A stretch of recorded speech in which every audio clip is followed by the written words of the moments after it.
മിശിഹായിൽ എത്രയും ബഹുമാനപ്പെട്ട വൈദികരെ, ഇന്നേ ദിവസം വിവാഹമെന്ന കൂദാശ സ്വീകരിക്കുവാനായിട്ട് നമ്മുടെ മുമ്പിലേക്ക് അണിഞ്ഞൊരുങ്ങി വന്നിരിക്കുന്ന എനിക്ക് ഏറ്റവും പ്രിയപ്പെട്ട എൻ്റെ സ്റ്റുഡൻറ്റ് ജോസഫ്, അമലു, അവരുടെ മാതാപിതാക്കൾ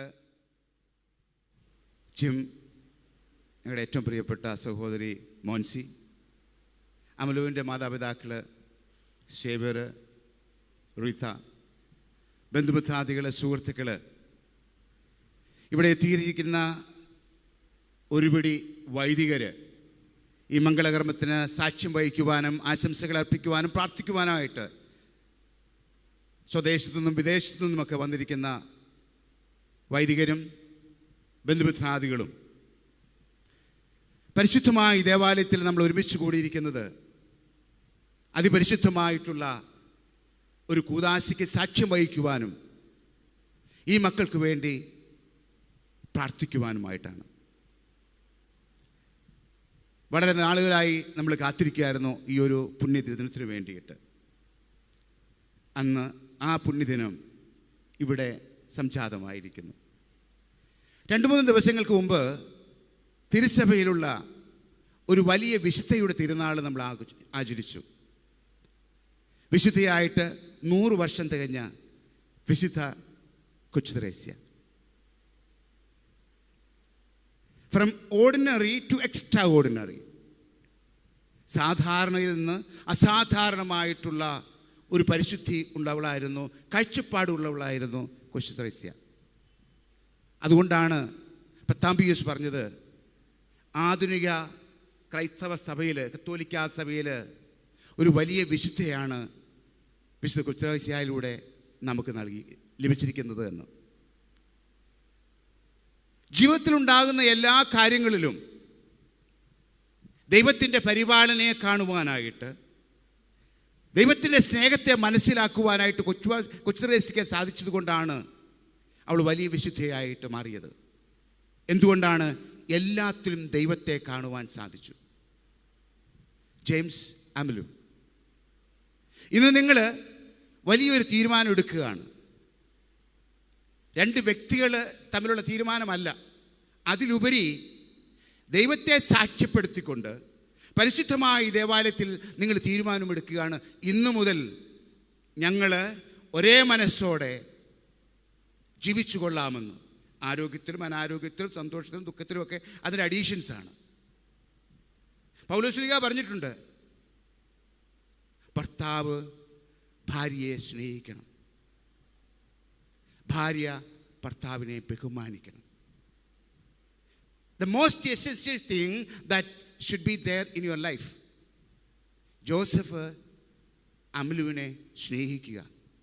അമലു മാതാപിതാക്കളെ വിട്ട് ഇനി പറപ്പള്ളിയും ചൂരവടി ഒന്നിച്ച കുടുംബത്തിലേക്ക്, മോൻസിയുടെയും ജിമ്മിൻ്റെയും കുടുംബത്തിലേക്ക് മകളായിട്ട് വരുവാണ്. എനിക്കൊന്ന് മോൻസിക്ക് ആദ്യത്തെ മകളായി വരുവാണ്. ഇത്ര 3 ആൺമക്കളേ ഉള്ളൂ. അപ്പം ആദ്യത്തെ മകളായിട്ട് അമലു കടന്നു വരുമ്പോൾ അവൾക്ക് വേണ്ട സംരക്ഷണവും സ്നേഹവും കരുതലും തലോടലും ഒക്കെ കൊടുക്കേണ്ടത് ഉത്തരവാദിത്വം ഇനി ജോസഫിനാണ്.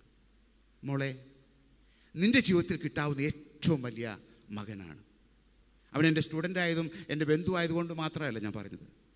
It's such a gem of a person and you are really blessed to have Joseph as your husband. Hereafter you are going to have a holy life. നിനക്ക് ഞാനൊരു വ്യക്തിയെ പരിചയപ്പെടുത്തി തരാം. പഴയ നിയമത്തിൽ ഇസ്രായേൽക്കാരല്ലാത്ത പുറജാതിയായിട്ടുള്ള ഒരു വ്യക്തിയുടെ പേരിൽ ഒരു പുസ്തകമുണ്ട്. പഴയ നിയമത്തിലെ 8ാമത്തെ പുസ്തകം, റൂത്ത് എന്നാണ് ആ പുസ്തകത്തിൻ്റെ പേര്. കൊച്ചു പുസ്തകമാണ്, 4 അധ്യായങ്ങൾ മാത്രമുള്ള ഒരു പുസ്തകം. റൂത്ത് ഇസ്രായേൽക്കാരി ആയിരുന്നില്ല, മെവാബുകാരിയായിരുന്നു. അവളുടെ അമ്മ നവോമി, അവൾ ഇസ്രായേൽക്കാരിയായിരുന്നു. അപ്പോൾ അവരുടെ മക്കള് നവോമിയുടെ മക്കള് 2 ആൺകുട്ടികളായിരുന്നു. അത് വിവാഹം കഴിച്ച് മരുമകളായിട്ട് നവോമിയുടെ കുടുംബത്തിലേക്ക് വന്നവളാണ് റൂത്ത്. അപ്പനും 2 ആൺമക്കളും മരിച്ചുപോയി. 2 മരുമക്കളും നവോമിയും കൂടെ തിരിച്ച് ബേത്ലഹേമിലേക്ക് പോവുകയാണ്. യാത്രാമധ്യേ നവോമി പറഞ്ഞു, മക്കളെ, നിങ്ങൾ ഇസ്രായേൽ കുടുംബത്തിൽപ്പെട്ടവരല്ല, നിങ്ങൾ മേവാവ് കുടുംബത്തിൽപ്പെട്ടവരാണ്, മേവാവ് വംശത്തിൽപ്പെട്ടവരാണ്. നിങ്ങൾ പോയി നിങ്ങളുടെ ബന്ധുക്കളുടെയും ചാർച്ചക്കാരുടെയും കൂടെ താമസിക്കുക എന്ന് അവൾ പറയുകയാണ്. അപ്പോൾ വരുന്ന വഴി 2 മരുമക്കളിൽ ഒരാൾ ഓർഫ അവളെ കെട്ടിപ്പിടിച്ച് അനുഗ്രഹം വാങ്ങിച്ചുകൊണ്ട് തിരിച്ച് മേവാവ് വംശത്തിലേക്ക് പോവുകയാണ്. റൂത്ത് പറയുന്നുണ്ട്, ഞാനിനി എൻ്റെ അമ്മയെ വിട്ട്, നവോമിയെ വിട്ട് ഞാൻ എങ്ങോട്ടും പോവുകയില്ല. അമ്മയുടെ ബന്ധുക്കാർ എൻ്റെ ബന്ധുക്കാരാണ്, അമ്മയുടെ ചാർച്ചക്കാർ എൻ്റെ ചാർച്ചക്കാരാണ്, അമ്മയുടെ ദൈവം എൻ്റെ ദൈവമാണ്. അമ്മ പോകുന്നിടത്തെല്ലാം ഞാനും വരും. അമ്മയെ അടക്കം ചെയ്യുന്നിടത്ത് തന്നെ എന്നെ അടക്കം ചെയ്യണം എന്നാണ് ഞാൻ ആഗ്രഹിക്കുന്നത്. ഈ റൂത്ത് അവളെപ്പറ്റി ബൈബിളിൽ പറഞ്ഞിരിക്കുന്നത്, അവൾ സുഹൃദിനിയും വിശ്വസ്തയായവളുമായിരുന്നു എന്നാണ്. അവൾ അവരുടെ ശിഷ്ടകാലം മുഴുവൻ അവൾ അമ്മ നവോമിയോടൊപ്പമാണ് ജീവിക്കുന്നത്. തിരിച്ച് ബേത്ലഹേമിൽ വരുന്നു. അവിടെ വന്നിട്ട് അവൾ ബോവാസ് എന്ന ഒരു ഇസ്രായേൽക്കാരൻ അവളെ 2ാമത് വിവാഹം കഴിക്കുകയാണ്. അവളുടെ ക്വാളിറ്റീസ് കണ്ട്, വിശ്വസ്തത കണ്ട്, സുഹൃതങ്ങൾ കണ്ടിട്ടാണ് ഈ ബോവാസ് ഇവളെ ഭാര്യയായിട്ട് സ്വീകരിക്കുന്നത്. അവർക്കൊരു മകനുണ്ടാകുന്നു. ആ മകൻ്റെ പേര് ഒബാദ് എന്നാണ്. സുവിശേഷത്തിൽ അല്ലെങ്കിൽ പഴയ നിയമത്തിൽ നമ്മൾ കാണുന്നുണ്ട്. ആരാണ് ഈ ഒബാദ്? ദാവീദിൻ്റെ പിതാവായ ജെസ്സയുടെ പിതാവാണ്. രക്ഷാകര ചരിത്രത്തിൽ ഈ ഒബാദിനുള്ള സ്ഥാനം അതാണ്. ദൈവത്തെ കൂടെ നിർത്തിയവരെ ദൈവം അനുഗ്രഹിച്ച് ആശീർവദിച്ച് സംരക്ഷിച്ച് പോരുന്നു എന്നുള്ള ഏറ്റവും വലിയ ഉദാഹരണമാണ് റൂത്ത്. അതാണ് ഞാൻ അമലുവിന് മാതൃകയായിട്ട് തരുന്നത്.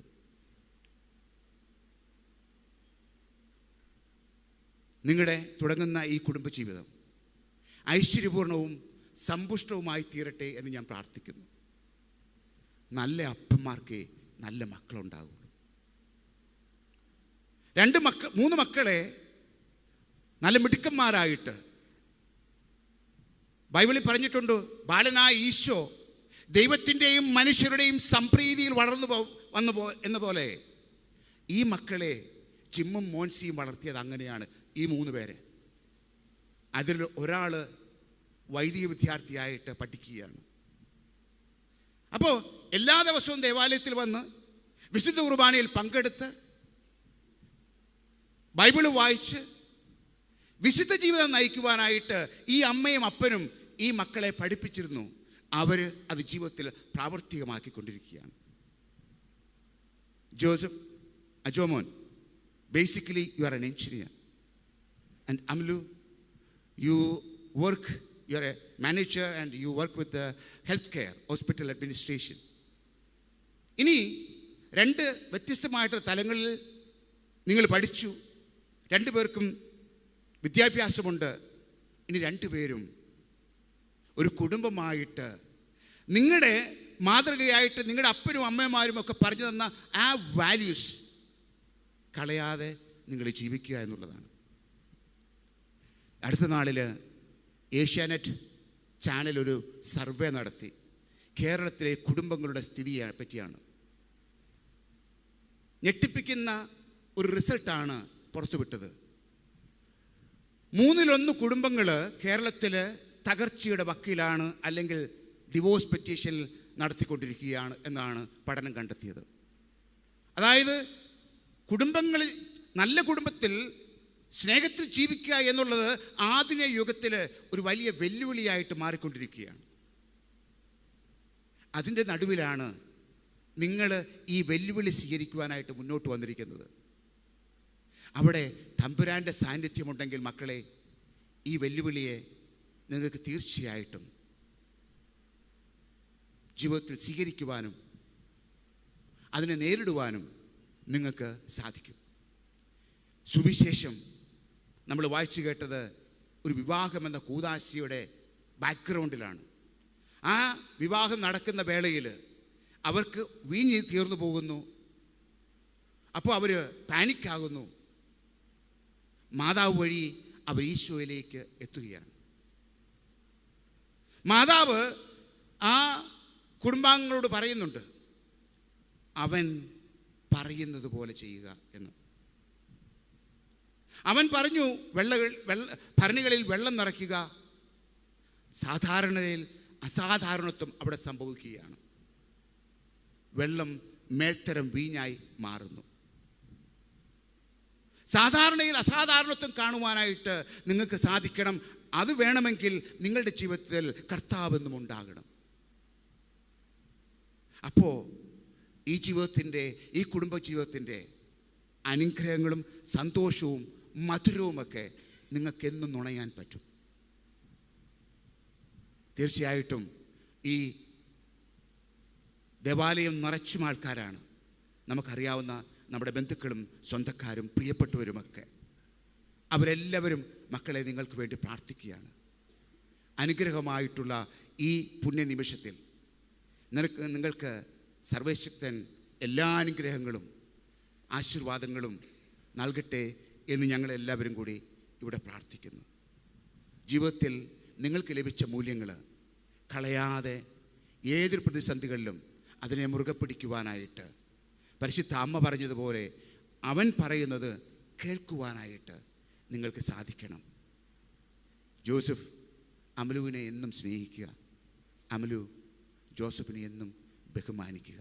ഈ രണ്ട് കാര്യങ്ങൾ മാത്രമുണ്ടായാൽ മതി. നമ്മുടെയൊക്കെ കുടുംബജീവിതത്തിൽ ഈ രണ്ട് കാര്യങ്ങളുടെ അഭാവമാണ് പലപ്പോഴും വലിയ പ്രതിസന്ധികൾക്ക് കാരണമാകുന്നത്.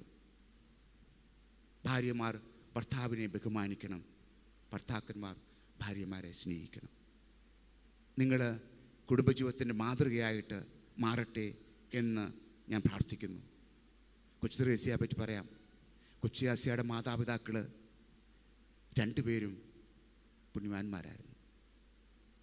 അവൾക്ക് 5 സഹോദരിമാരുണ്ടായിരുന്നു. 7 പേരുണ്ടായിരുന്നു, 2 പേര് മരിച്ചുപോയി. 5 സഹോദരിമാരും കർമ്മലിത്ത മഠത്തിലെ കന്യാസ്ത്രീകളായിട്ട് ദൈവത്തിന് വേണ്ടി ജീവിച്ചവരാണ്. നല്ല കുടുംബത്തിൽ പിറന്നവർക്ക് നല്ല മക്കളെ ദൈവം പ്രദാനം ചെയ്യും.